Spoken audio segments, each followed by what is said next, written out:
Hi friends and viewers, நான் தான் வாங்கப்படலாம் ஆனந்து பேசுகிறேன். இப்போ நம்ம ஹாட்ஸ்பாட் டூ மச் இதை தான் நம்ம ரிவ்யூ பண்ண போகிறோம். இந்த படத்தை விக்னேஷ் கார்த்திக் டைரக்ட் பண்ணியிருக்காரு. பவானி சங்கர், எம்எஸ் பாஸ்கர் அவங்களாம் நடிச்சிருக்காங்க. ஹாட்ஸ்பாட் ஒன் மாதிரி இதுலேயும் வந்து ஒரு ப்ரொடியூசர்கிட்ட போய் கதை சொல்கிறது தான் படத்தோட கரு. அதில் அந்த டேரக்டரே பண்ணியிருப்பாப்புல. இதில் பவானி சங்கர் போய் சொல்கிற 3 கதையும் ஒரு வித்தியாசமான கதை. அதை ப்ரொடியூசர் கேட்டுட்டு அப்புறம் அதுக்கும் இந்த கதை சொல்கிற பவானி சங்கருக்கு ஒரு லிங்க் இருக்குது. அது என்னென்ற அந்த ஒரு கேவலமான லிங்க்கையும் வச்சிடறாங்க படத்தில். பவானி சங்கர் 3 கதை சொல்கிறாங்க. முதல் கதை வந்து 2 ஹீரோக்காக அடிச்சுக்கிறாங்க 2 ரசிகர்கள் பட்டாளம். அஜித் ஹீரோ எடுத்துக்கலாம், ரஜினி, கமல் எப்படின்னா நீங்கள் எடுத்துக்கலாம். கரண்ட் ட்ரெண்டில் இந்த மாதிரி அடிச்சுக்கிறவங்க வந்து அவ்வளோ கஷ்டப்பட்டு அடிச்சுக்கிட்டோம். அவங்களுக்கு ஒரு பிரச்சனைன்னு வருது. அவங்க வீட்டில் அம்மா அப்பாவையும் ஒரு பக்கம் ஒய்ஃபையும் கடத்தி ஒருத்த வச்சுக்கிட்டு உன்னோட 2 ஹீரோவும் ஃபோனில் பேசி நான் சொல்ல டிமாண்டை ஒத்துக்கிட்டா தான் விடுவேன்றான். கடைசியில் அவங்க ஃபோனில் பேசுகிறாங்க, அவங்க டிமாண்டுக்கு ஒத்துக்கலை. இதனால் அவர் வீடியோவில் வந்து எம்எஸ் பாஸ்கர் வந்து ஒரு 10 நிமிஷத்துக்கு நல்லா பேசுகிறாப்புல. அது அறிவுரை மாதிரி இல்லாமல் இப்போ இருக்கிற எப்போ காலகட்டத்துக்கும் அது ஒத்துற மாதிரியான இருக்குது.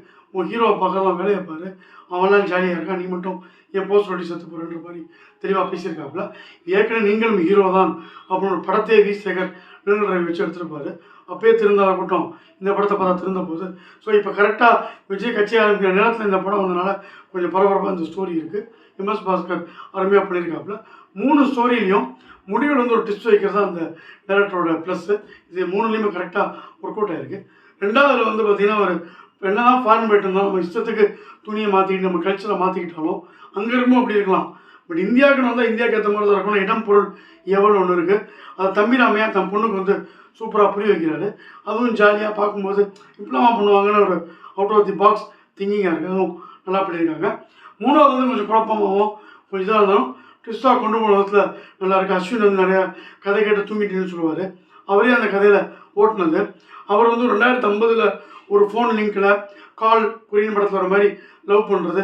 கடைசியில் லவ் பண்ணி வரவங்க அவங்களுக்கு என்ன தொடர்புன்னு கேட்கும்போது நமக்கே பக்குன்னு இருக்குது.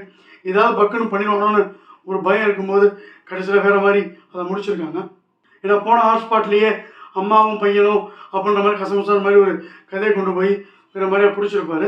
ஸோ அந்த டேரக்டரை பொறுத்தவரையும் ஒரு யங்ஸ்டரு இப்போ இருக்க காலகட்டத்தில் எந்த ஒரு கன்வென்ஷனல் மெத்தடும் இல்லாமல் போல்டாக கதையை சொல்லியிருக்காப்புல.